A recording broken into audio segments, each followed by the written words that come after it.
So tonight, you're going to hear an expert talk about a subject of great relevance in all of our lives, diet and cancer prevention. Cancer is now the primary cause of death worldwide, and the incidence of cancer are predicted to surge in the next 20 years. We need to focus on prevention. The good news is that most cancers are preventable because what you eat and don't eat plays a big role in determining your risk of developing cancer. Here tonight to explain all of this is Stephen Hursting, Professor of Nutrition at UNC Chapel Hill and Nutrition Research Institute faculty member. Dr. Hursting is relatively new to the NRI, but his depth of experience is vast. He has a BA in biology from Earlham College and a Ph.D. in nutritional biochemistry and an M.P.H. in nutritional epidemiology from UNC Chapel Hill. He also completed postdoctoral training in molecular biology and cancer prevention as a cancer prevention fellow at the National Cancer Institute. He has an esteemed career. He's been an assistant professor in the departments of epidemiology and molecular carcinogenesis at the University of Texas M.D. Anderson Cancer Center, Deputy Director of the National Cancer Institute's Office of Preventive Oncology, Division of Cancer Prevention, Chief of the Nutrition and Molecular Carcinogenesis Section of the National Cancer Institute's Laboratory of Biosystems and Cancer, and most recently, he's been Professor, Academic Chair, and McKean-Love Endowed Chair in the Department of Nutritional Sciences at the University of Texas at Austin, and Professor of Molecular Carcinogenesis at the University of Texas M.D. Anderson Cancer Center. We're really extremely fortunate to have him here at the NRI conducting his research on the links between nutrition, obesity, and cancers of the breast, pancreas, and colon. Please join me in welcoming Dr. Hursting to Appetite for Life for his discussion on diet and cancer prevention. Thank you, Suzanne. Good evening, everyone. Thank you for coming out in this, for a Texan anyway, a cold night. This is as cold as we get. I've loved everything about being back home, except my blood is thinned a little bit, I think, and so I'm suffering from the cold just a little bit, but I'll get used to that, I'm sure. And everything else has been wonderful. I've got to see a few good basketball games, and love being back in our home state. I'm married to Carolinian, and her folks are all through Durham and Chapel Hill. My folks ended up down in the east part of Carolina, Greenville, Rocky Mount, and so we're. After 22 years of being away, as Suzanne said, I got my Ph.D. and M.P.H. here in Chapel Hill. Getting a little feedback, aren't we? Let's see if we can fix that. But 22 years of wandering around, I'm thrilled to be back. And we do work in the area of cancer prevention. That'll be our focus tonight, not treatment. And I got that passion at Chapel Hill for how diet impacts cancer risk and how we can prevent cancer. I've talked to several of you tonight, and certainly in my life, we've lost several members to cancer, and I think it's touched everyone probably in this room. So it's a topic that we need to really dig in further to and make some great progress in. And so I'm thrilled to be here in this beautiful facility at the NRI, and I know many of you are regulars here, and you've heard about some of the technology and opportunities for progress here, and that's really what pulled me back. It was great to get back home, but also the opportunities for research here are just incredible, and so I'll share a little bit about that toward the end. I thought, cancer hasn't been a major focus, I don't think previously here in the Appetite for Life, so I thought we'd spend a little time talking about what is cancer. It's a bit of a confusing disease. It's really a collection of probably now upwards to 200 separate diseases, each with their own characteristics and risk factors, and so we'll look at cancer from a variety of angles for the first few minutes, and hopefully get a little background on that. Then we'll get into cancer prevention, and particularly diet and recommendations that I can leave you with, some based on the evidence that the good news is cancer is largely preventable. Many cancers are.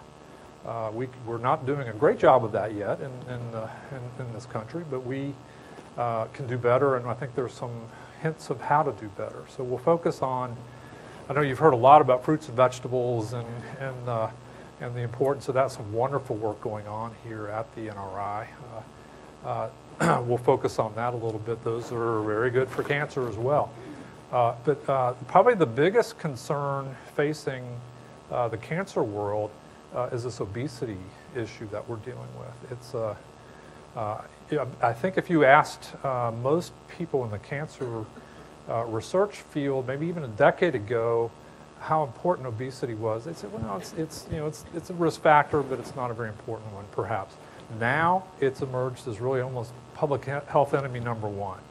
And so we'll talk about that and why that might be, and some ways to offset that. It's not necessarily the weight itself, it's the metabolic changes that go with the obesity. And so we'll talk about that. And then I can't pass up the opportunity to talk a little about what I do. So we'll end up there and talk about some of the research that's going on in my lab and in collaboration with others here at the Nutrition Research Institute. So that'll be our next 50 minutes or so, and I hope you have lots of questions, because this is like I said, a topic so important to all of us, and be happy to get a good discussion going about that.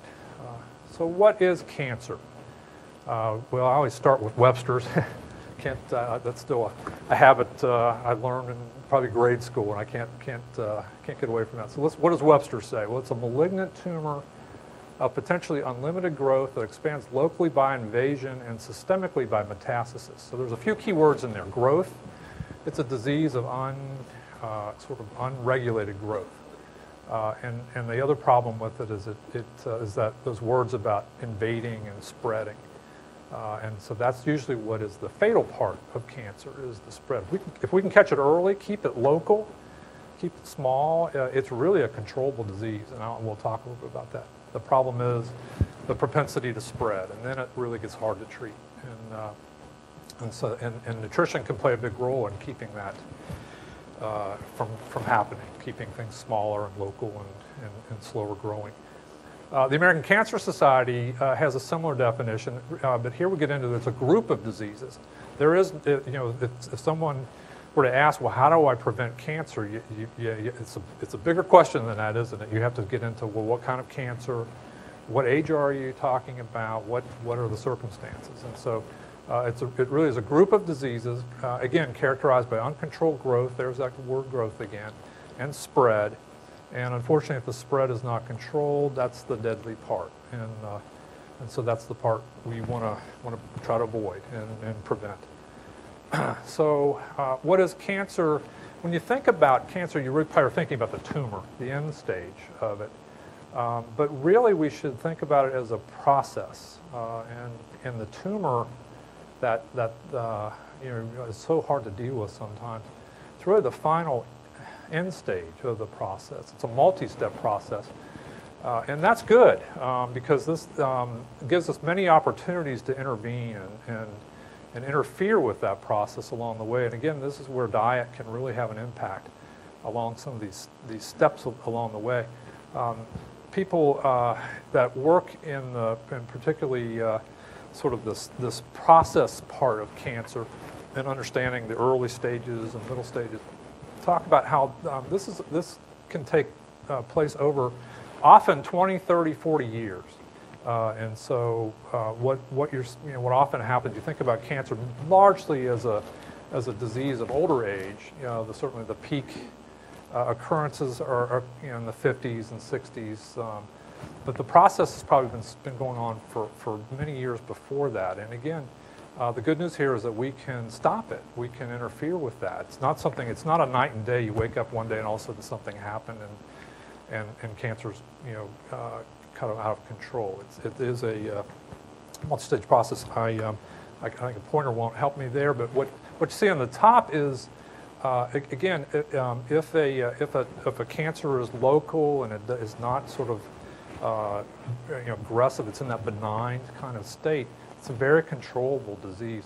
The problem is when things, you see in the bottom right picture there, where the cells are beginning to be abnormal, they're getting out of their local environment, they're moving towards the blood vessels, and that's where it gets dangerous, because once it spreads, and it spreads typically through by invading into the bloodstream and spreading that way, then, if let's say you have a skin cancer that otherwise would be pretty easy to deal with, if that were to invade into a liver or a lung, interfere with function there, that's where things get quite dangerous. And so let's think about it as a stage rather than that end product. And what we want to do is prevent that. You can almost think about the tumor as almost the tip of the iceberg, and you want to stop that base from ever developing, and that's the goal.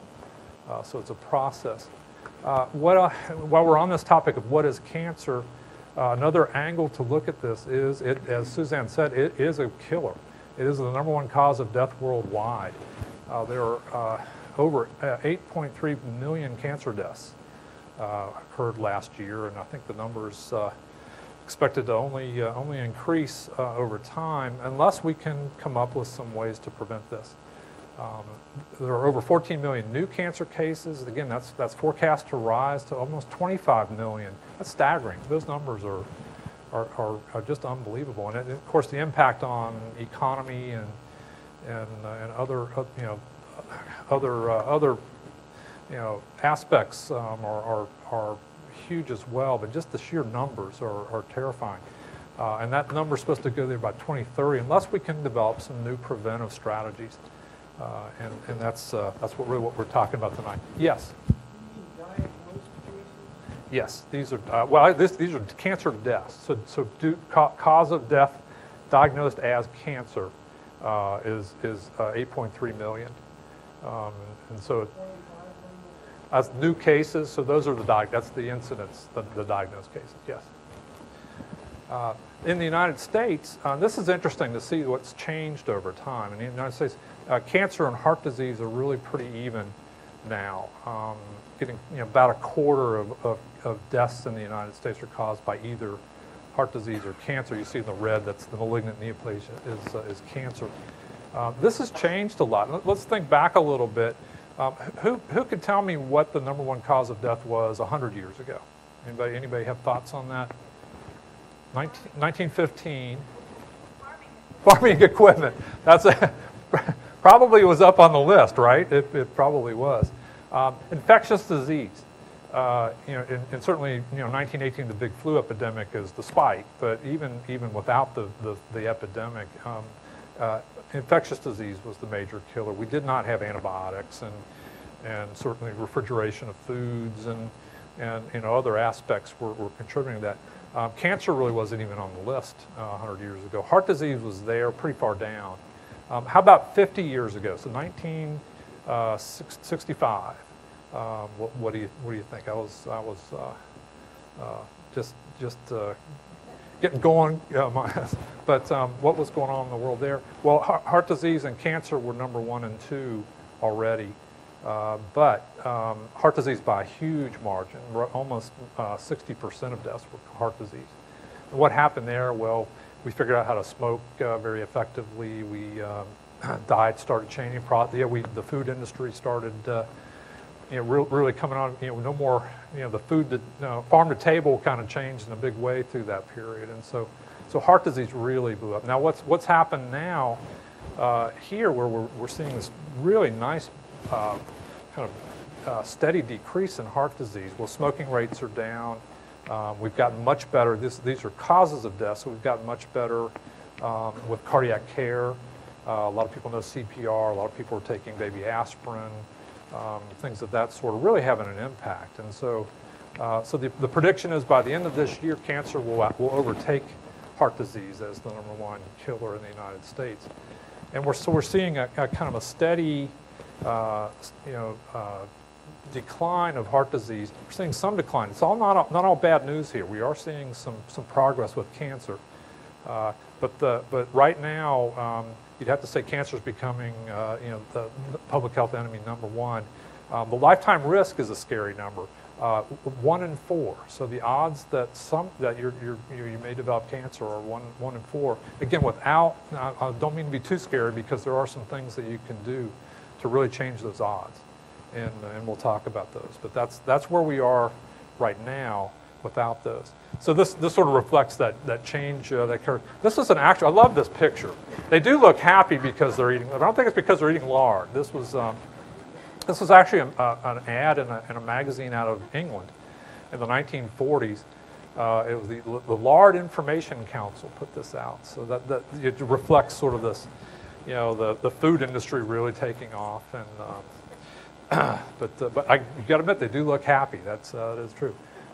Here are the estimated cancer deaths. It certainly is not again all bleak here, because we are seeing lung cancer that were much higher rates are dropping. It's still the #1 cause of death of cancer deaths in the United States, lung cancer, because of cigarette exposure. But we're seeing rates dropping, and that's a good thing. Prostate and breast cancer in the #2 slots for men and women respectively, also dropping, and we're getting better with screening on those. So breast cancer mammography we've got much better with. We really I think are catching much earlier, more often, and so we're seeing death rates decline there. Prostate, controversial how best to screen for prostate. So that's a good conversation to have with your doctor, gentlemen, is what's best for you. Is it PSA? But I'll make an argument further with some of the data that for screening, do have that conversation with your physician. It makes a huge difference. If you catch something just starting, it is pretty easy to deal with most of the time. If you don't, it's a much harder disease to deal with, and so it's worth the effort to get a colonoscopy on the doc's schedule and get those mammographies, ladies, when the docs encourage you, because it really does make a difference. So the good news here is we're making some progress on some of these. The bad news is, I think I kind of indicated earlier on, where something's pushing upward, fighting us in this, all this progress we're making. And unfortunately, the obesity epidemic is a large part of that. So we're seeing some obesity-related cancers, and pancreatic is one that we've been studying quite extensively. We're seeing rates, the prediction is because of obesity, it's probably going to be the #2 killer in the next couple of years, and rates are rising there, and that's a bad one. We haven't been able to really improve our therapy approaches for pancreatic in 40 years. It's just a tough nut to crack, and so prevention's critical there, and we're working hard on that here at the NRI. A big focus. Liver, same story. Very much an obesity-driven, and it's on the rise. And so even though we're making good progress in many areas, there's a couple of factors, obesity being one of them, that's really fighting us. And we've got to do something to do that. So again, the news is not at all bad. It's really since about the mid-1990s, we've started seeing this downtick, and this reflects again the smoking rates dropping, better therapies that have been developed, and so we see the steady drop that's significant. Men on top, women on the bottom, a little less steep, but we're starting to see it pick up too, and overall in the middle. And so you see going from about 300 deaths per 100,000 population is sort of the way that the statisticians report that. So for every 100,000 people, it's going from about 275 there in men to getting close to 200 and continuing to improve. So that's good. Now, based on the predictors with all these changes in medication and screening, et cetera, those numbers ought to be in the single digits, was the prediction. In fact, one of my bosses at MD Anderson ended up being the NCI director, Andy von Eschenbach, and he boldly challenged the National Cancer Institute to really get those rates down to the single digits, basically eliminate cancer deaths by 2015. He went in 2005. And as you can see, we're not going to make that this year. What's fighting us again is things like obesity, and so we can make some progress here. We're poised to really make a difference. It's happening already, but I think with some preventive measures that we'll talk about, I think we're going to see some big effects. Here's my argument for screening. So these are 5-year survival rates for the major cancers in the United States. So you see lung, colon, breast, prostate, pancreas, so some of the leading killers. If you can identify the cancer early where it's localized, you see the 5-year survival rates are much better than if those are allowed to spread. Now, sometimes they're spread quite early, and that's tough. But screening really does make a difference. Most have that sort of relatively long period, and gives you an opportunity to catch it. And so lung, sort of colonoscopies are not the most pleasant thing, are they? That's I'm scheduled in about a month for mine, and I'm not looking forward to it already. But boy, that one day of sort of or 2 days really, the prep's worse than the yeah. Let's be real about that. Worth it if they can catch it. If they catch a little polyp and snip it out, well, that's just fine. What you don't want is that thing spreading, and so you see the rates. If it spreads, if it metastasizes, the 5-year survival goes down to 10% from 90, where it's really a controllable disease. Breast, very similar, from 98% if you can catch it early and localized to down to 26%.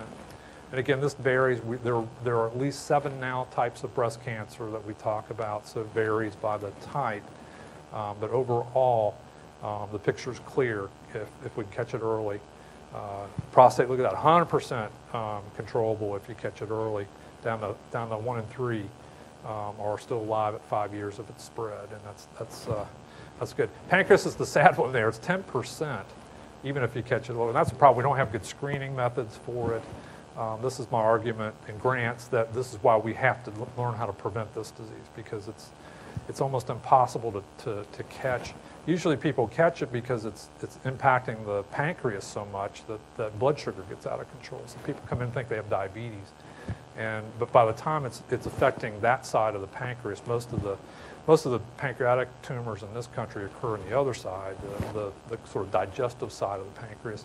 By the time it's affecting blood sugar, it's really pretty spread and not good. So prevention key there, but screening is important really for these others. And so there's my I'm on my soapbox about that. I'll get off it.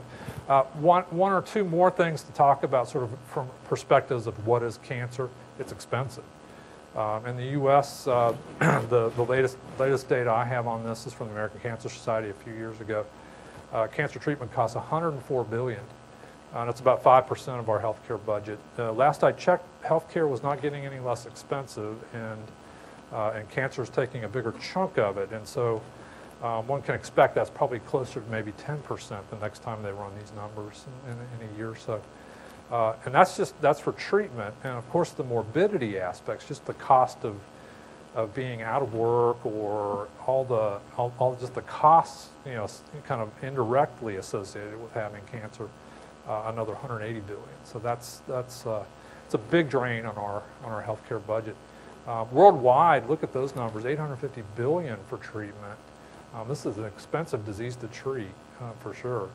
And again, morbidity and premature mortality costing another $900 billion almost. And so those numbers are just staggering, and it's certainly impacting our economic health as well as the quality of our life. And so this is, I think I don't have to convince you too much. This is a big problem, and we've got to deal with it from multiple angles. But there's an economic aspect to this as well.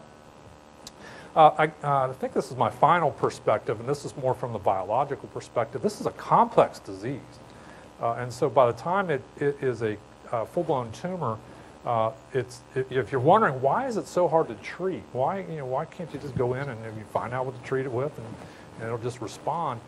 Because so many things go wrong. This is sort of a listing of from some brilliant members of our cancer research community, Doug Hanahan and Bob Weinberg, really giants in the field. But they've identified what is common essentially to all cancers. They call these the hallmarks of cancer. And it's a variety of things, and they're very hard to deal with. So one is, we talked about growth in our definitions, but these sort of altered pathways that regulate growth and energetics. And so cancer is really geared up to grow and hard to slow down. They have the ability to evade the immune system and avoid cytotoxic agents. And sadly, that's what often is an aspect of a cancer treatment is a poison to try to kill that fast-growing cancer cell. And of course, the challenge there is trying to do it in a way where that doesn't. That's why hair falls out and weight is lost so drastically and so on. These are toxic compounds, but you're trying to kill these cells that are resistant to dying. And we're more and more turning to the immune system and trying to activate our own natural killer processes for foreign things, and trying to get our cells to recognize, hey, cancer is not supposed to, that's not supposed to be there. That's a foreign sort of substance, and so that I think in 10 years we're going to see huge progress there, but it's not quite ready to make a big difference in rates today. So that's another aspect. Cancer cells, the tumor is fast growing, so it needs its own blood supply. So there's been a lot of hope about targeting the angiogenic process, this new blood vessel process, and again, promising work, but a challenge. What we found so far is that you can do that, but then there's so many compensatory mechanisms that it doesn't take care of it to a great extent. These cancer cells are immortal, and so they, you might have heard about stem cells. Well, there's sort of a stem cell characteristic to cancer cells that makes them able to continue to grow, whereas a normal cell has a limit. Cancer cells have turned that break off, essentially, and so they can keep going and going, and makes it difficult. We talked about how they invade and metastasize, and again, that's a process as well, but one that's is quite complex and challenging. The instability has to do with the ability to pick up new changes that make the cancer harder and harder. So it's almost like once a few things kind of go wrong, and that the likelihood of additional events is increased, and because of that instability. And then finally, inflammation. And I imagine you've heard of that from various angles. Of course, arthritis has an association with inflammation, a number of diseases. Cancer really more is, instead of sort of an acute inflammation like you might get if you sprain your knee and it swells up and red and hot, that's an acute inflammatory response. What really drives cancer, and this is where obesity really contributes, is this chronic kind of steady inflammation. But it's a driver of the cancer process. And again, that's one we'll talk about at length. That and the growth, we really have some ways to get at that, and we'll talk about it. But so I hope that clarifies a little bit of. This is not a simple disease. Just one thing goes wrong, and before you fix that, you've got it made. Unfortunately, 10, 15, 20 things go wrong all at the same time, and they're so coordinated in these events that it's very difficult to treat. And that's why I'm I got that passion for prevention back in Chapel Hill, and haven't lost it, because I think that really is the key to solving this. So how do we prevent? And I will say, if you Google, sort of advice for best diet advice, you're going to get a lot of wild things out there. And so buyer beware a little bit of sort of when you're looking at this. My strong advice to you is make sure that it's whatever advice you're seeing or getting is really evidence-based, based on the latest scientific evidence. And in my mind, the most robust and rigorous evidence-based recommendations come from this American Institute for Cancer Research, World Cancer Research Fund project, really, that is dedicated to providing the latest and greatest information on this. And so it started out in '97. Steve Zeisel, who's the director of the National Research Institute, Nutritional Research Institute here, was instrumental in getting this going, actually, in '97. And I've had the pleasure of being involved in it since the '07 publication and beyond. Now you can go online, www.aicr.org, and get the very latest. This is continuously updated. When papers come out, it is quite a process, but the latest information is on there of every cancer. The world's literature is basically digested for you and summarized with recommendations then. So these are up-to-minute, almost evidence-based recommendations. And here's what they say, and I hope you can read that. It's a little far for some of you on some of those screens. That one's way down there. But the first three I've boxed here that says it really relates to the weight issue. So maintain your, try to be as lean as possible. Don't go too lean. That's probably not a good thing either. But within your sort of kind of recommended range, be as lean as possible. Be physically active. And actually, we're finding that being physically active is quite positive, even independent of the weight issue. I mean, it helps maintain the normal weight for sure, but there are positive aspects to being physically active beyond weight control. In fact, one of the worst things, I almost hate to say that, but the data looks pretty clear that almost worse than smoking is sitting in front of a computer all day. What do I do most days is sit in front of my computer and write grants and papers and so on. But that's how the data is emerging. So we're at UNC, where everybody's kind of getting into these standing desks and making sure that you're every half an hour you're up and walking around a little bit, and that makes a big difference. It doesn't take a lot, but sitting time is a risk factor that's come out of nowhere, and it seems to be quite strong. So the first three, maintaining a lean, kind of healthy weight, physically active, and concentrate on foods and drinks that are, kind of on the healthy side, particularly avoiding the sugary drinks. It's amazing how many hidden calories are in sweetened beverages, and that's one that people are really focusing on now, and it's not so great. That bolus of sugar really does some metabolic things as well, and so be aware. I'm not sure. I'm the biggest fan these days of some of these some of the sweeteners that we're using for diet drinks either. So we're in a bit of a quandary right now. What do you do? If you really like Coca-Cola, do you go regular Coke with all that sugar, or go for one of these Splenda sweetened types of things? It's a tough one, but I personally, I'm glad to be back in tea country. I really like iced tea without anything in it. So that's been my savior, is something like that. Good old water's not bad either. But anyway, that's a source of a lot of calories for many, and the advice is try to avoid those sugary drinks, sugary foods, as much as possible. The second wave has to do with sort of this emphasis on plant-based diets, and this is a real strength here at the NRI, is really understanding what's in what are good things in plants that seem to be protective, and how do we sort of encourage further focus on those. There's a big berry study that's going on that berries seem to have some really good things in them. But in general, a plant food-based diet should be emphasized, sort of at the expense of a sort of a meat-rich or animal-based diet. I'm not saying go vegetarian, or that's not necessary. Although if you want to, fine. that's not a bad thing either.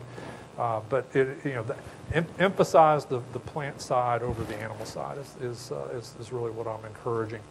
Alcohol, good for some things. There is a little risk with cancer, but it tends to be at the very high level, so moderation would be the advice there. And so I think those are the main ones. The other thing that's come out from the data, supplements don't really, the promise is so great there. If we could only just just pop a vitamin pill in the morning, it would take care of everything. The data just isn't showing that. Really is important to get these nutrients and and phytochemicals that aren't typically in the vitamin pills in a good mixture, in the right form. So supplements have not proven to be very effective, and if anything, sometimes the other way. And so I know I have completely stopped supplementing. I had that same approach. Well, the little's good. Having a little more can't hurt and might help, but it doesn't seem to. So you see up there, there's dietary supplements are not encouraged. It's probably better to go try to get that from your food and have a good mix of food. So what we're talking about is really moving away from a diet like this, which is kind of a typical Western diet. One thing, what do you see there that's kind of missing? Color would be one thing. They're all kind of browns and yellows, and that's a bit of a characteristic of our Western diet. Lots of processed meats, lots of processed kind of foods in general. That's what we want to move away from. And I see a lot of sugar in there too, in fatty foods. More to a diet like this, and one thing is the color. You see a lot more color to it. The other is you see foods that are maybe in their more natural form. Like here, it's kind of hard to identify where some of that came from, right? What's the origin of some of that? Here, it's kind of in its original form, so you see more raw and whole foods and grains and leaner protein, fish and poultry, for example, rather than all the processed meats or fatty meats. And so that's really what we're talking about. This isn't a major, I'm not saying probably anything you haven't heard many times before, but there's a couple pictures of kind of the movement away from something that our country's been kind of inherent to. We've kind of snuck up into a lot of consumption of fast foods and so on. That moving more to this type of diet is associated with a lower risk of a number of chronic diseases, but cancer included. And why are we pushing the kind of the plant food idea? Well, there's again, a lot of the work's coming out of here at the NRI. There's some really good things in terms of our cells and metabolism in these plant-based foods. And so a lot of times they give the color to the plant, and so again, that's I think that's pretty good advice. Is just get your plate pretty colorful, and you're probably doing pretty well with these. But a number of things like of carotenoids, things that are in carrots, for example, and give the kind of orangey color or even the red color of tomatoes. But there are many other things like indole-3 carbinol in things like broccoli or some of the cruciferous vegetables have some of the stanols and sterols, that are kind of specialized lipid derivatives that are in a lot of fruits and vegetables. Folate, a terrific group here at NRI looking at folate and health. It looks like it's a very important one. There are just a number of things in these that have active effects in our cells. And in fact, actually I should have said anthocyanins, those are big in the berries, and there's a big berry study going on right here. When you look at the mechanisms of how some of these bioactive food components are influencing cells, they overlap very nicely with those hallmarks of cancer that we saw earlier. So it's clear that bioactive components in those fruits and vegetables can impact things like DNA repair, and that will impact some of those early steps in cancer. Have impacts on immune function, energy metabolism. Some of them act like hormones themselves, and what's interesting about that, they can compete sometimes with the actual normal hormone like estrogen. Estrogen can fuel growth of breast cancer, for example, but in a way, if you've got a high fruit and vegetable diet rich in phytoestrogens, they can compete often with the estradiol and sort of slow things down. They don't signal the growth as much as estradiol, but they can compete for the receptor. So these are we're beginning to understand how what Mom said, which is eat your fruits and vegetables, really makes sense in terms of a biologic picture, and it overlaps, like I say, amazingly well with the hallmarks of cancer. So much so that there's a lot of work going on now, rather than using or maybe sometimes even in companionship with chemotherapy, trying to use natural products out of fruits and vegetables to improve responses to therapy, or even certainly we're trying that approach for prevention as well.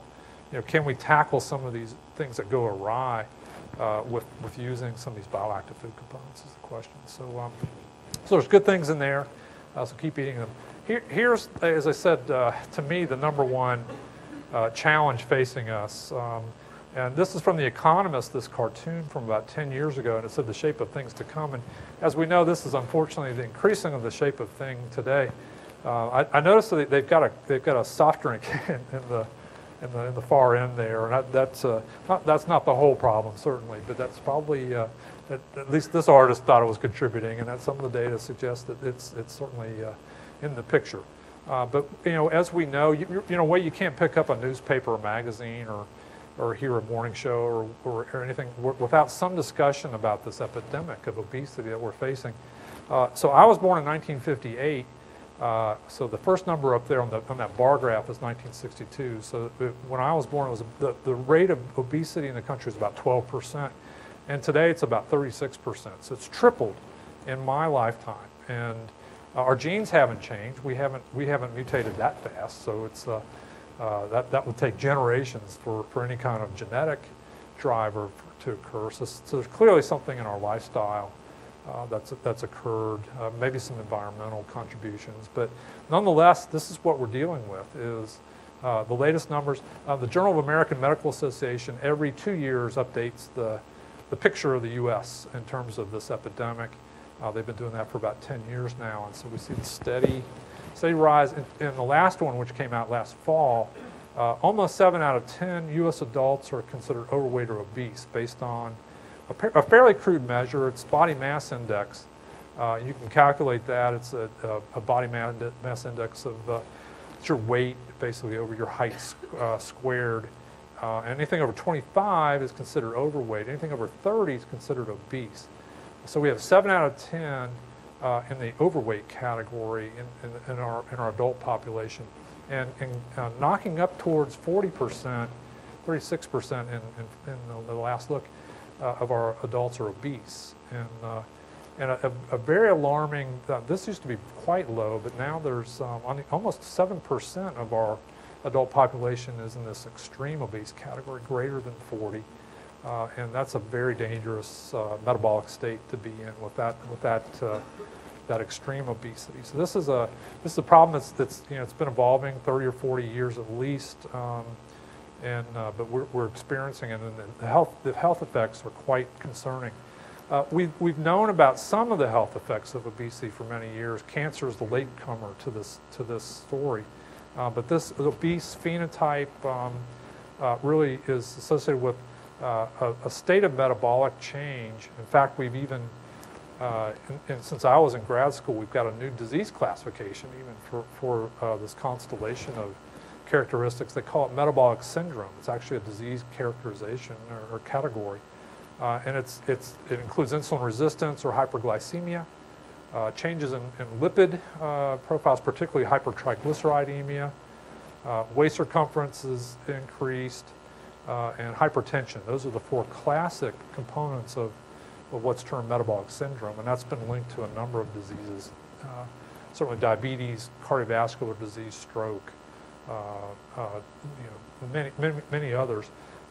This obese state is also associated with a sort of a chronic pro-inflammatory situation. So we have we're sort of inflamed in this obese state with increased cytokines and chemokines. Again, it's not like the massive inflammatory response you get with a bad wound or even an infection will cause an inflammatory state. That's a very acute response. This is a chronic low level, but it's constantly there, constantly changing sort of the picture of tissue. And it's associated with cancer. There are vascular perturbations. Again, I said that, tumors rapidly growing. If you can get it to outstrip its blood supply, that will really limit its growth. And so obesity, unfortunately, fights us on that through some of the factors that are elevated in the blood it promotes new blood vessel formation, and so that's part of how it's contributing to the cancer story. There are these adipokines that are made by fat cells. You know, when I was in grad school, we didn't study fat very much at all. It was thought to be just sort of an inert, storage tissue. Didn't have much biological function. Boy, were the books wrong, because it's really quite an active organ, really. It makes a number of factors.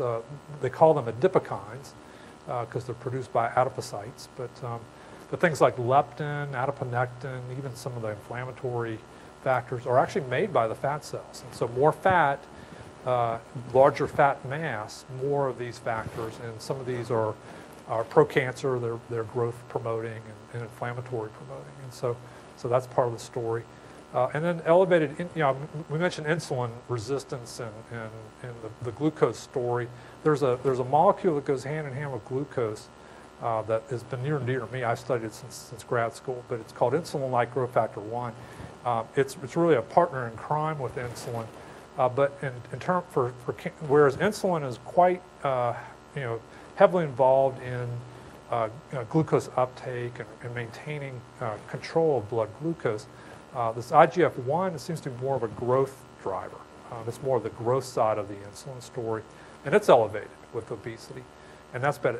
It's a pretty good. It's almost like a gasoline to a fire. It is quite a driver of growth. So you've got all these metabolic changes associated with this obesity, and again, we've known about it for diabetes and heart disease for many years, but cancer's just kind of come into clarity. In a way, it's been driven by this epidemic. All of a sudden, this large increase in cancer-related or obesity-related cancers. And now the estimates are that maybe a quarter, so we have about 600,000 cancer deaths in the United States every year. Maybe a quarter could be prevented if we can get hold of this one factor. I should say it's on the order of the same order as smoking. So if we could get hold of that risk factor and reduce that's thought to be also responsible for about a quarter of cancer deaths. So right there, those two risk factors, we could actually reduce cancer risk by 50%, and that's feasible, I think. I'm not saying weight is so hard to lose, so it's a big challenge. But if we can understand what's driving the weight cancer connection, perhaps we can do something to intervene, and that's really been the focus of what my lab's doing. So what are the cancers most related to obesity? Well, endometrial is sort of the, you might say, the poster child of an obesity-related cancer. Almost 1 out of 2 endometrial cancers are really caused by obesity. This is an obesity-driven cancer, and so that's one. Not all of them are quite like that. Most of the numbers are more in the order of about a quarter. Esophageal, because of reflux associated with obesity, is a little higher. But pancreatic, kidney, gallbladder, liver's not on there, but it's also about a quarter. They're all in that range. Breast about 20%. So these are the cases of cancer of these types that have been attributed actually to the obesity. There are certainly other causes, other risk factors involved, but this one, that's where they come up with that roughly 25% of cancers might be prevented if we can get a hold of this risk factor. So there's good news there. We kind of know this we've got a few targets to go after, and I think we're learning how to do it.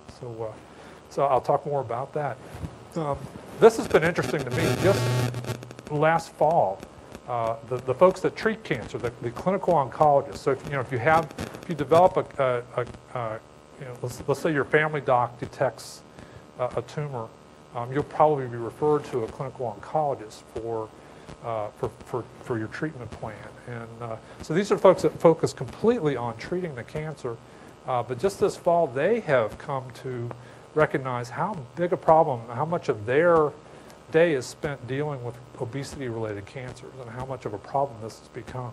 And so they, in their journal, the Journal of Clinical Oncology, which is a big sort of famous journal in the cancer world, they came up with a position statement on obesity and really challenging the whole cancer community to deal with this.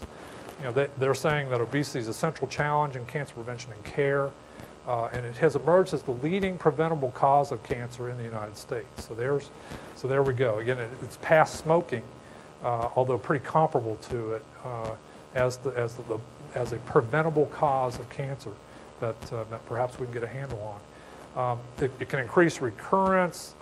These are the clinicians, again, dealing with treatment. But they're finding that even if they've successfully treated, cancer can come back more readily in the obese. It lowers survival. The response to their therapy is worse in an obese patient. And so this is gaining momentum hugely because these are the folks that didn't really think about prevention. They're focused on the treatment of the disease, and they're saying this is a huge problem. And in fact, by their estimates, by 2030, they think that 500,000 Americans per year will be diagnosed with obesity-related cancer unless we take corrective action.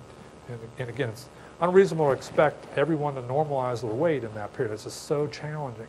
But there must be something we can do. So what do we? Are you familiar with the expression "the elephant in the room"? I kind of like this picture. It kind of shows we do a lot of this, sit around and think and plan together. How are we going to tackle these problems? And I would say the most emphasis that's come out of these sort of discussions about how to disrupt this obesity cancer link has been in preventing it, trying to develop ways to prevent obesity in children, and that's valid. I think that's important.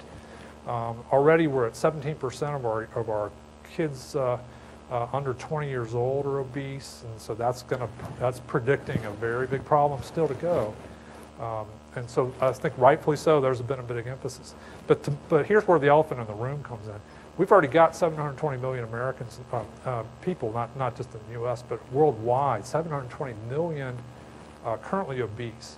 What do we do about them? How do we decrease their cancer risk and decrease these costs and decrease the morbidity and decrease these horrible losses of life now? And so that's what my lab has been focused on. That's really been the central question. And to me, so I'm trained as a biochemist, nutritional biochemist, and so I always come back to the laboratory with a question. And to me, we need a mechanistic approach to really identify targets and strategies to break these links. And so that's how, at least one way I've tackled it. We've done more clinical lately, and I'll share some of that with you. But we went to the lab, and here's the punchline. This is a summary of about 14 or 15 years of work, I guess. But we know that chronic positive energy balance, that means we're taking in more energy than we're burning off. We don't do, well, that's kind of what we do to a large extent in the U.S. That can lead to obesity and this metabolic syndrome. We've identified a number of factors in the blood that seem to be what we say mediating or linking that obese state to processes that are driving cancer. So insulin's one, and it's an important one. That IGF-1, its partner, that I mentioned earlier. Some of those adipokines that are made by fat, like leptin and adiponectin, are there. Cytokines, these are inflammatory proteins that are made either by some by the fat, some by immune cells in response to the obese state. Some of these vascular factors, there's actually one called VEGF, is called vascular endothelial growth factor, and it does just what it says. It drives growth of vascular endothelial cells that make up blood vessels, and obesity increases that and hence drives that angiogenic process. So we've got some targets, and now we've begun to dissect, well, how are they working? And once you've got a target, then you can come in with a way to kind of disrupt that target. And so one aspect is this growth factor signaling. Insulin and IGF-1 are growth factors, is their classification. And they signal, when they bind to their receptor, and I have a picture of this in just a minute, when they bind to their respective receptors, that almost causes, you can almost think like a domino effect. It drives signals all the way into the nucleus and causes a cell to grow or to secrete something that will encourage its partner cells to grow, and so this is a process that these signals become targets for us. Inflammation is the other biggie. and there are ways to do that. I mentioned baby aspirin. There are other things as well. Fish oil. I saw a big sign when I was driving into Kannapolis. I noticed it last week also when I came over, something about omega-3 fatty acids, good for you, and or something I think it said. And maybe they are, because they seem to have some quite effective anti-inflammatory. These are rich in fish, particularly cold water fish, and so there's another component that we can think about bringing into it. But this is like I say, it's sort of a summary. We like to draw these sorts of pictures to simplify what is really a complex story. But in this case, we're finding that there's a couple of clear messages that come out. If we can affect this insulin type of signal, and if we can affect the inflammatory signal, we can really decrease the effect of obesity, even without losing weight. And so that's been a real focus in the lab. One approach that we take with this, and we need good models. It's kind of hard to do this in people. They're not too crazy about giving pieces of liver or that sort of thing. It's kind of hard to study some of these aspects. So if you're wondering why mouse models are seem to be used in cancer so much, it's really become sort of our surrogate model system. Mouse isn't good for everything. There's a lot of differences between little mouse and us. But the cancer process is pretty well conserved for the most part in mice and people. And so we use these mouse models quite a bit. And so we can actually recreate the sort of changes that we talked about in the mouse model that we know go on in people, and basically develop model systems. One thing that we need to do is make sure that our models are reflecting the human disease. And I won't bore you too much with these sorts of pictures, but I think you've seen these types of things before in this room. One of the strengths at the Nutrition Research Institute is some of these new technologies to be able to look at thousands of genes at one time. And when I was a grad student, it took me a week to look at one gene. I suspect that 10 years before that, you couldn't look at any genes, probably expression of any genes in the lab. Now you can look at thousands in just an afternoon, and it's just amazing the power that gives us. But what this allows us to do is compare our tumors from our particular mouse system with human tumors and with other mouse tumor model systems, and really kind of reflect what are we modeling? What type of disease are we really trying to study here and model with our system? And we got a good answer on this when we were modeling just the type of cancer that we were trying to, which is a pretty aggressive form of breast cancer that we thought obesity was an important driver, and it did, based on we could see quite close. These colors reflect the expression of genes, and we see a very similar pattern in human, in our mouse tissue. So that was good. The other question we had to deal with was what aspect of the energy obesity kind of question did we want to go after? Was it physical activity?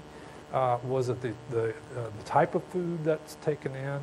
And what we really have focused on is the amount of calories consumed. That's the clearest picture. And so we really started there with our questions. And so we were able to vary the amount of food. We knew from actually the aging field that the limitation of amount of energy, and not to a great extent, but just a modest reduction, about 20%, had a profound effect on the lifespan.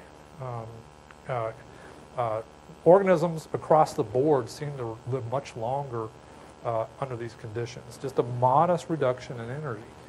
From yeast to worm to fruit flies to spiders. Some people study spiders. Yeah, that wouldn't be my model of choice. But even the dog and the cow have been looked at this, and a slight reduction really extends lifespan. And in the higher organisms, what it seems to do is slow down tumor development and increase lifespan.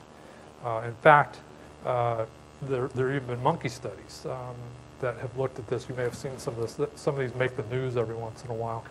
But keeping a mouse, what they call calorie restricted or lean, in this case a monkey, lean throughout its life. These were about 9 years when they started, and they studied them for about 15, 20 years. The monkey on the left to its kind of own choices of food developed obesity, and you see the effect.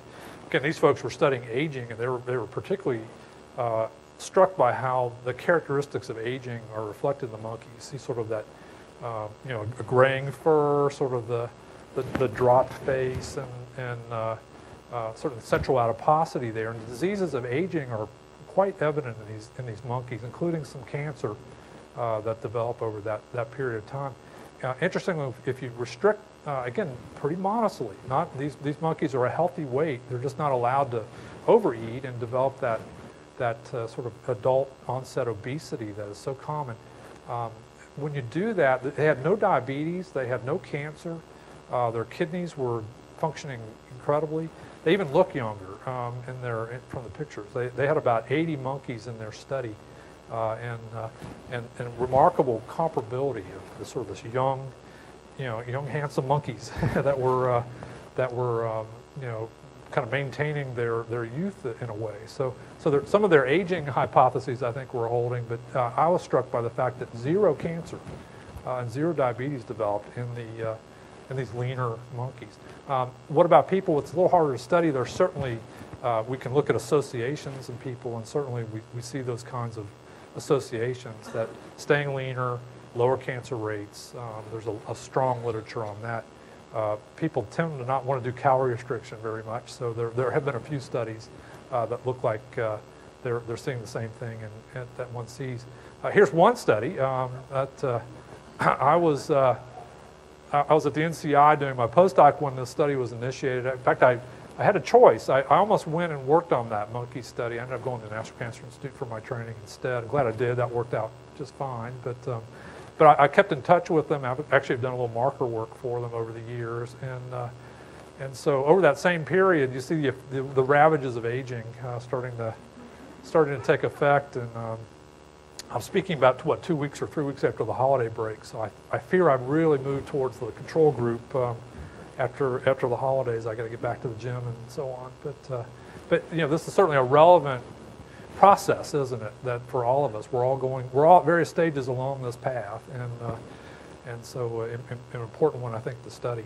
So we'll see how this experiment turns out. But I can tell you this a few things about. I'll just wet your whistle a little with some experiments we have finished, and typically these are in mouse models, and so we've done this for a number of cancer types. We've got models now of each of the subtypes of breast cancer. They vary by their molecular characteristics, risk factors, and aggressiveness, but we've got a model for each. Obesity doesn't drive every one, but most of them. And what we find is we can make mice lean with that limited calorie intake. We can make mice obese with a dense calorie diet, and you can see the differences there in the picture. Or we can kind of have them in the overweight range by sort of a moderate calorie intake.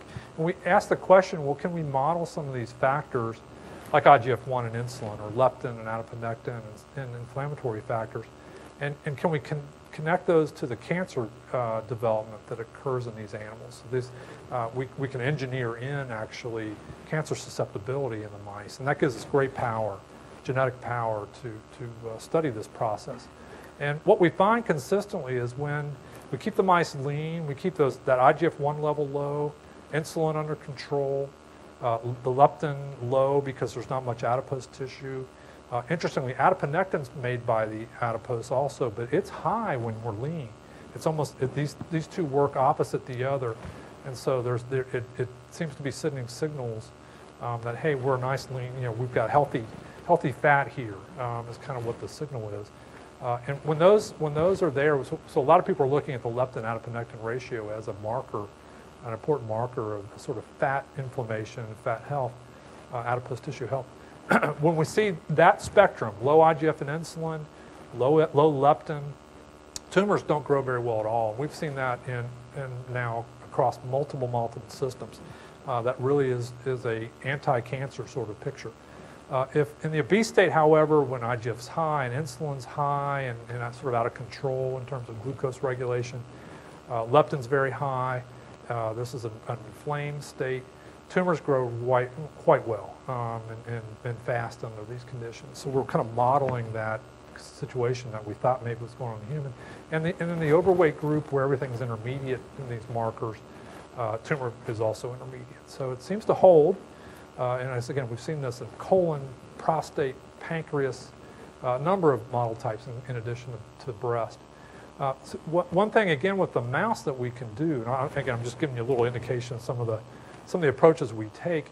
We have some genetic control. In fact, we can go in and actually either knock down certain of these targets, in this case IGF-1, or raise it up and really study the effects of that. And so there's some genetic tricks that we can do. In this case, we knocked out this insulin-like growth factor 1 in the liver only. We left it intact everywhere else. Most of our systemic IGF-1 comes from the liver, and so we were able to look at, in a way, a genetic model of what we were doing with the calorie restriction, where calorie restriction decreased circulating IGF-1 by 50% or so. We can genetically do that. Turns out there's a human companion to this, or to this story. There's a syndrome called Laron syndrome, where individuals with this syndrome have a defect in their IGF-1 pathway, and they have very low IGF-1 levels. And you can see from the picture, that's Dad, second from the right. Second from your right? Yes, second from your right too. And 4-year-old daughter's next to him. 5-year-old son is starting to tower, and 6-year-old son's really towering over. Dad is very short, so the IGF-1 is a growth factor, and if we're low in that, stature will be affected. But interestingly, in addition to the short stature, these folks with this Laron syndrome have no diabetes, no cancer, extremely long longevity, and so it kind of seems to be holding. This seems to be a target that we go after. And luckily there are ways to do it without losing a lot of weight that we can go after this target. Just sort of to prove the point, we challenged these IGF deficient mice, lid mice we call them, liver IGF deficient. So they have about 50% reduction in the IGF-1 in circulation. We challenged them with our cancer, and they like the calorie restriction, that was a condition that the tumor could not grow very well in. Even when we made them obese, if we have the genetic control of IGF-1 low, we were able to basically prevent tumor development in those mice. And so here's one target that we've identified, and a good one. This IGF-1 and insulin, these partners in crime, signal through the same pathway. And I won't bore you too much with this, but this gets into some of the biochemistry that we do and molecular approaches that we do in the laboratory to really dissect out what are the targets here. How does insulin and IGF-1 enhance tumor development, and how do we interfere with it? And so what we've worked out is, like, this is part of that domino I was saying. So when either insulin or IGF-1 or both bind to their receptors, they trigger a kinase, an enzyme, and when that happens, that kinase triggers another, and it goes on down into the nucleus of the cell. And you see the one in the middle, mTOR, that stands for mammalian target of rapamycin. That's a big player in cancer, and obesity activates that signal quite strongly. And we see it. I've got a list there of the tissues that we see it. We see it in normal tissue as well as cancer. That obesity is driving these signals in actual epithelial cells or in epithelial cells that have become neoplastic or cancerous. This signal is up, and so we think it's an important one. People talk about this signal, this mTOR signal, is the most altered signal in any cancer. It's the most commonly activated kinase, basically, in any cancer. And obesity is driving it, and so that's not a good thing. What we know about mTOR, and this mammalian target of rapamycin, is that it's closely related to growth, but it's also closely related to protein machinery and making new proteins that's essential for growth. And so it kind of makes sense that one would be a big player. And here we are with obesity driving it aberrantly, and that's not good. So there's you see every step of the pathway in the obese state is up or activated, and every step with calorie restriction is down in the yellow. So So I think we've got a little, here's an even better target maybe than the IGF-1, which is a circulating factor. Now we've got actually a cellular factor that we can go after, and there are drugs that can go after it. And they're not the safest in the world. You wouldn't want to put it in your coffee every morning, let's put it that way. But it gives us a proof of principle that if we block that pathway, we can disconnect the obesity cancer almost completely. There's hope here. And that evidence comes when you look in the blue bars. That's what we've really been talking about. That's without any drug associated with it. And the furthest left is the calorie restriction, the lean. Furthest right's the obese. And you see tumor growth. This is tumor weight as a function of the weight of the animal. Tumors grow very well in the obese, and they don't grow very well in the lean. We've seen that already. What if we add this inhibitor of mTOR to the picture? Well, it decreases tumor growth almost to virtually undetectable in the lean. So that was good. It brought the control tumor, sort of that overweight control, down to a calorie-restricted level in terms of tumor growth without any restrictions. So that was good. But the real test, what were we doing to the obese? Could we offset that increased growth of tumor in the obese state by simply blocking this one target? And you see the middle bar with the C over it on the far right. Yes, at one dose of this RAD-001, which is an mTOR inhibitor, direct mTOR inhibitor, we made the mice, even though they were still obese, we made their tumor growth look like they were in the control, normal weight. And if we added a little more of that drug, up to 15 mg per kg per kilogram, we actually brought the tumor growth of the obese down to the restricted level, even though the mice were still obese. And so, again, this isn't the story fully told yet, but it gives us pretty good hope that we can interfere with this obesity signal, this drive of pro-growth in the obese state by targeting some of these things we're uncovering, and we're pretty excited about that. Just to loop back to the phytochemicals, there are some phytochemicals. There's one in the spice of curcumin that seems to be a pretty good inhibitor of this mTOR itself, and so we're testing that right now. Maybe a safer way than these drugs all have side effects, and so we're not ready for preventing cancer with some of these harsher drugs, but maybe the target's right, and so we're going after that. One vignette I wanted to tell you. We've been in the mouse world for the last 20 minutes or so, and we really, one of the things I came to Carolina to do was do more translational work. It's what we call, where we're linking what we're doing in the mouse to the human situation. And the sort of the approach here, I work in sort of the bottom circles there. I'm in animal models and basic nutrition research. And typically we hand off our findings and publications or presentations to clinicians or epidemiologists and so on. And we're expecting them to read our work. I'm not sure how often that happens, but it's a bit of a slow process, I would say. The concept here is, what if we were on the same team, working side by side, doing the same sorts of things, but I'm in my animal models, my clinician colleagues in their clinical trial, the epidemiologist is out in the community doing these epi studies, but we're all looking, I'm doing their markers for them, they're doing information back to me. What if we worked on the same, in parallel here? Could we accelerate the pace of movement through this process? And so we're doing that. And I'll just give you one example, but we've done it. We've got a couple publications on the weight loss story in parallel with our animals. But this one I kind of like too. This is that omega-3. Actually, it's a pharmaceutical grade omega-3 fatty acid supplement. Very very concentrated and high quality, called Lovaza. You've probably seen ads for it. It's actually FDA approved for hypertriglyceridemia. But it's these omega-3 acid ethyl esters, purest form you can get. So my colleague Carol Fabian's a clinician who does clinical trials in high-risk women for breast cancer, and so she's done a trial with Lovaza versus placebo, and looking at biomarkers. It's about as far as she can go. To look at cancer would take 30 years, and you just can't really do that very, very well in these clinical trials. So what we propose is, well, let's do the mouse model work in parallel, and it will take her. She does the treatments for 1 year. It takes 3 or 4 years for her to accrue her patients into these studies, and so that's really the end of the grant. They're 5-year grants.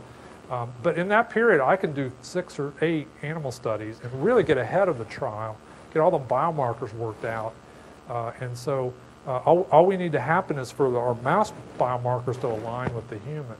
And if they do that, then we can add the cancer endpoint and say something about the effect of this omega-3 fatty acid on cancer based on our mouse work, because the biomarkers have aligned. And indeed, that's just what's happened, and it's really been a fun and I think a productive way to go to accelerate this pace of findings. We're already now on our 3rd trial back using this approach to move the process forward faster. So I wanted to mention that. We are doing some of that. And my final vignette, I got to give a little time for you guys to ask a few questions, but my final piece has to do with pancreatic cancer. And again, the projections based on a very recent paper suggest that this is one that's rising. We're essentially doubling the rate of pancreatic cancer deaths in the last 30 years. So this is one we've got to get a handle on and prevent. A lot of what's driving the pancreatic cancer story with obesity seems to be related to this inflammatory process and this abnormal fat that goes on and the inflammatory signals coming from fat. And I won't go into detail on that, but we've developed some models for looking at this. And again, the key was aligning the mouse models with the human. We've engineered in the same genetic mutations that are occurring in our human pancreatic cancer cases. It's a RAS mutation and a tumor suppressor called INK4A. That combination is very common in human pancreatic cancer. We've engineered it into mice, and what we find is that same thing. Obesity drives it, calorie restriction slows it down, and some of the same parameters. We see obesity increasing fatty pancreas and pancreatitis and inflammation, but these same insulin, IGF-1 components, leptin components are involved, and so we're beginning to move into the pancreas with some of these same approaches to prevent obesity-driven pancreatic cancer. So let me stop there and just send you home with a few take-home messages. So I hope, although cancer is a tough nut to crack, I hope I've convinced you that many cancers, possibly 2 out of 3, if we get a handle on the smoking and obesity and better diet kind of approach, are preventable. There's some good news here. The recommendations I'll send you out with, based on some of the evidence that we've accumulated, consume a diet rich in vegetables, fruits, whole grains, lean protein. That would include fish and lean meats and so on. Avoid weight gain and limit your sugary food and drink intake. Be physically active if you can. Avoid tobacco and use alcohol just in moderation. Be careful about getting too much in there. And the final one, again, follow your doctor's recommendations on screening. And that includes colonoscopy and mammography. Skin checks are important. Prostate exams, gentlemen, not pleasant, but do talk to your doc about these things. Pap smears as well for you ladies, and these are important preventive measures. And I think hopefully you'll think about that a little bit. And then I hope I've shared a little bit of our ongoing research at the NRI. And we're quite focused on the sort of the molecular and metabolic targets, and I think we have a few in line for intervening and preventing cancer. So I will stop there, and there's the group working hard while I'm chatting away here, and probably not at 8:30, but they were working hard today anyway. And thank you very much for your attention. I look forward to any questions you might have. Thanks.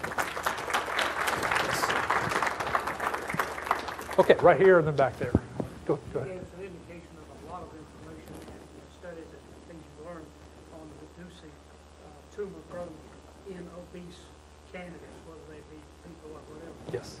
Did you come up with any ideas on how to prevent obesity in all this work? So that's a major focus of a lot of groups. We are interested in some of the causes of obesity, certainly, and that's moved its way into some of our work. Are there some environmental causes that are changing susceptibility to developing obesity. But that's a major, certainly here at NRI and in Chapel Hill, a number of people are focused on that very question. What's causing this obesity issue, and how do we best reverse it? I will say a bit of caution that so the diabetes story is very clear. If you can reverse even modestly some weight, diabetes markers really correct fairly quickly. Cancer is an open question. It has been well studied. Does reversing obesity, once you've got someone that's been chronically obese, does that actually restore your risk back to normal if you normalize weight? Evidence suggests maybe not. Maybe there's some retention of some of these inflammatory factors, and that's why I think some of these approaches like weight loss, one trial we have right now, weight loss plus the omega-3 to get that inflammatory signal down. That seems to be a more effective, faster way to get the risk down than weight loss alone. But open question. But yes, in a very active area of research, how do we best reduce weight in folks that have picked up some excess weight? Great question. Yes?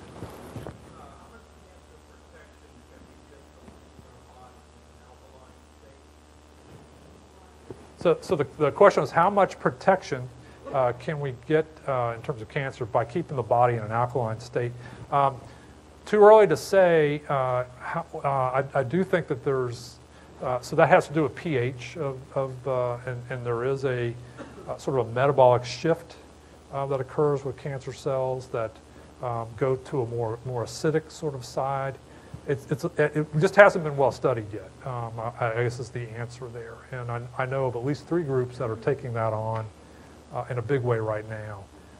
So hopefully some answers. But that's been somewhat of an ignored finding. I think, at least in my opinion, that of how important that might be. I think potentially very important, and it's got gaining in importance as we go. Yep. Yes. Sugar does sugar helps keeping it down? That is a distinct possibility. Again, it's part of that metabolic shift. Cancer cells, yeah. Do sugars kind of feed the cancer, and can you kind of, with this alkaline idea, can one kind of quench that a bit? And that's the idea that the cancer cell is committed. They want to grow so fast. That's their goal. So they've committed fully toward a metabolic sort of profile. They really open the gates up for glucose, and they're trying to use all the glucose they can for making new daughter cells. And so that's, I would put this in the category of potential Achilles heel. They've kind of opened themselves up to a potential way to intervene. And that's, again, we don't know yet. That concept's been around for a while, but it hasn't been well studied as an approach. I think people got so hung up on maybe some of the oncogenic signals, and metabolism was somewhat forgotten in the cancer world until just the last. It was thought to be important maybe in the 40s and 50s, 60s. People got away from it a little bit because of all these fancy, the new kind of genetic components. Now we recognize these go hand in hand. And so it's getting a lot more exciting. I consider myself a metabolism and cancer person, and it's getting a lot more exciting to be in that field. Raw versus cooked. Certainly there seems to be certainly can envision a breakdown of a number of things that one gets with raw that are lost in cook. I think it's not universal though. There are also some things that are released that are better with cooked, and so that's right. So it's not a simple, raw everything. That's a bit more of a complex question. Yeah. Yes. Lavazza. Yes.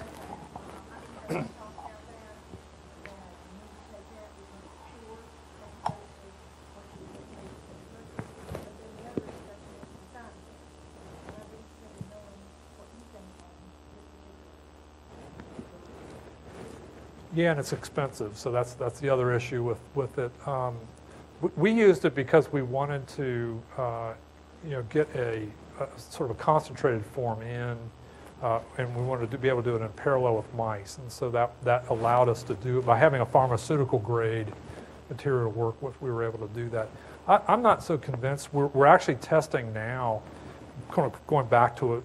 I think one important thing is marine-based. That there seems to be a difference between the effectiveness, the anti-inflammatory effectiveness of these marine-based omega-3 fatty acids versus some of the plant-based components. And so there's one where the plants maybe don't quite, they're good, but the anti-inflammatory effects of these marine fish oils are quite good. We're going back more now to the fish question to see if we can replicate what we're seeing. So I'm not convinced that you have to use the drug.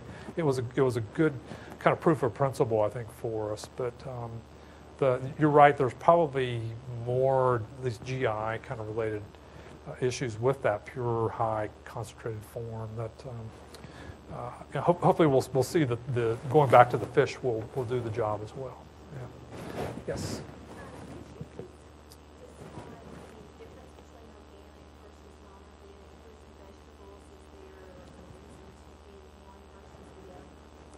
That's a great question.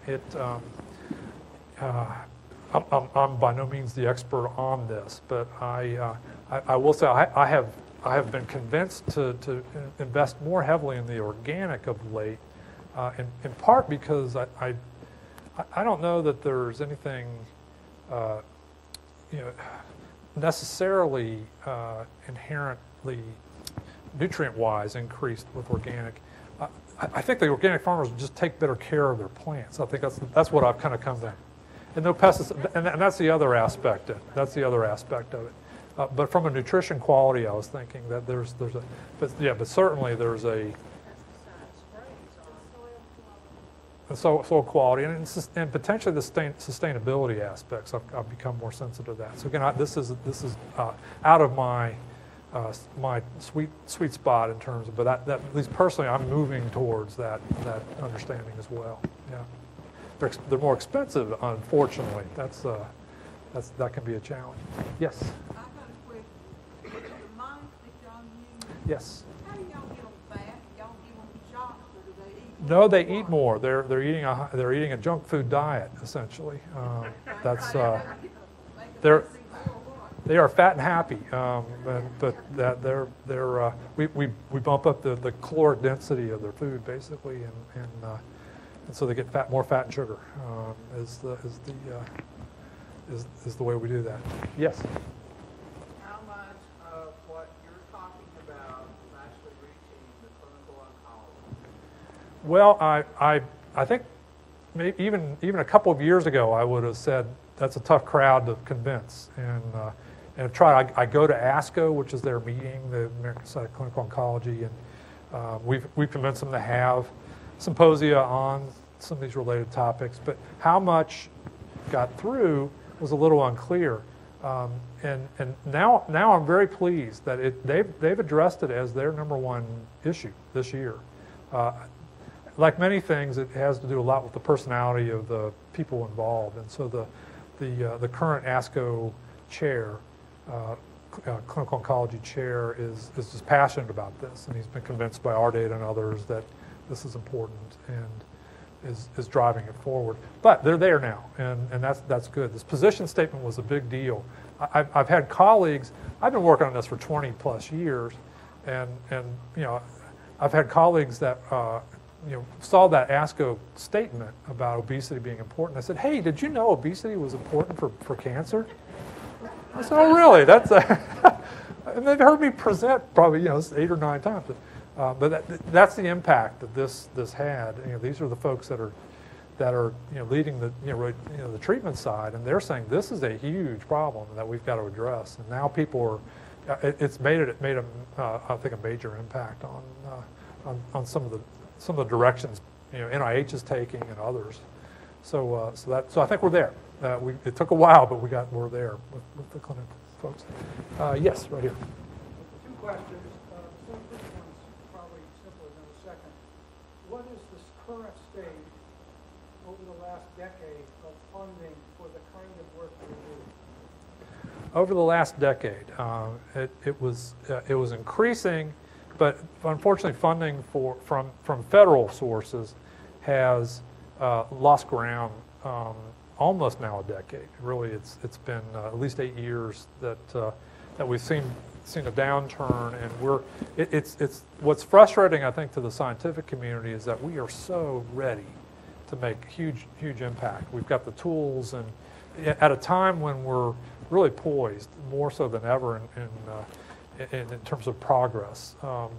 We're seeing a limitation of resources to be that's holding us back, and now necessity is the mother of invention, and we're getting we're getting pretty creative in how we combine forces, and that's the positive of that it's one could say it's driven more collaboration out of necessity, like that approach I was talking about, where we're linking the mouse to the trial. That was largely driven by wanting to get more bang for our buck and move things along faster. But boy, we sure could use some more resources, and that's the budget just came out for NIH this year, and it's not keeping up with it. I'm thankful that we're not seeing big drops. That's good, but we're not keeping up with inflation, and it's we're just not. I worry most for the next generation of our scientific community. There's a lot of discouragement. They see how tough it is to get funding, and we're seeing a bit of a flight away from scientific careers at a time when it's so exciting, and the potential for great progress is there. So that's a challenge, and but I know economy's tough right now, but hopefully we'll be able to sort of pull things from other sources together, and that's certainly been something we've been working hard on, is to look at alternative besides the federal government. That's been the driver of funding for many years. Yes. The next question is, if heavy mothers have an increased cancer risk, does this translate to their children? And if so, is it through changes in the mother's age prior to conception? That's a terrific question. I don't know if you heard. The question was, if does a mother basically pass on her susceptibility based on the obesity? And the answer appears to be probably. I better stop short of saying yes, because I don't know that we've fully established it. The evidence is there. There's a process. It's a change in DNA, but it's not at the DNA sequence level. You probably have heard it in this room mentioned epigenetics, and that's thought to be the driver of this transgenerational effect that can go on. We are seeing obesity is affecting DNA methylation. That's part of this epigenetic control. It's affecting histones, which are the proteins surrounding DNA, and again, these appear to be heritable changes. That aspect I mentioned a few minutes ago about chronic obesity being a bit difficult to tune back, and particularly the inflammatory aspects of it, that appears to be an epigenetically driven process. And so that's why coming in with an anti-inflammatory may be necessary, because the programming for inflammation seems to be on even once the weight is tuned down. So that appears to be occurring transgenerationally, mother to offspring, and you would say yes, it's through the DNA, the heritable aspects of these epigenetic alterations. So that's one more challenge to do, but a hot topic, and one that NRI is working hard on. There's a strong group looking at folate, particularly in that pathway. Yes.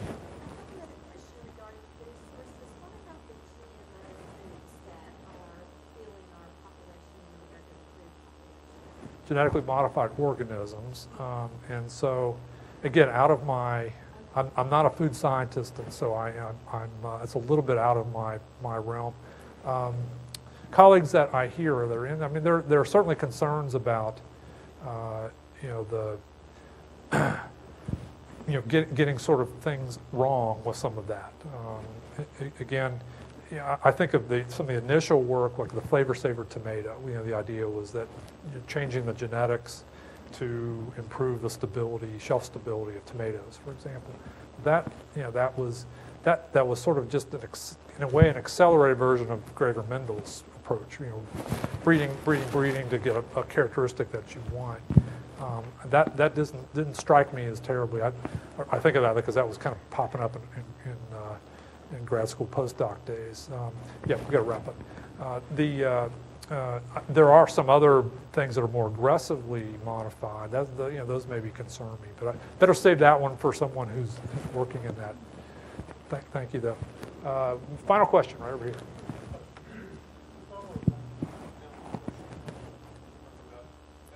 Yes.